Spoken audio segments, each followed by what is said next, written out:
భద్రాద్రి కొత్తగూడెం జిల్లా చర్ల మండలం దానవాయిపేట గ్రామానికి చెందిన పసల వెంకటమ్మ అనే వృద్ధురాలు ఇంట్లో ఒక్కతే ఉండడంతో ప్రతిరోజు కొన్ని కుక్కలను చేరదీసి అన్నం పెట్టి పెంచుకుంటుండేది.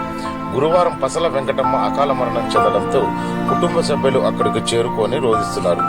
ప్రతిరోజు తమను చేరదీసి పిలిచి అన్నం పెట్టే యజమాని ఎంతకు లేవకపోవడంతో మృతదేహం వద్ద రోధిస్తున్న వారిని చూసి తన యజమాని చనిపోయిందని నిర్ధారించుకున్న ఓ శునకం తన యజమాని పక్కనే పడుకొని వెక్కి వెక్కి ఏడుస్తున్న దృశ్యం చూపరులను కన్నతడి పెట్టిస్తుంది.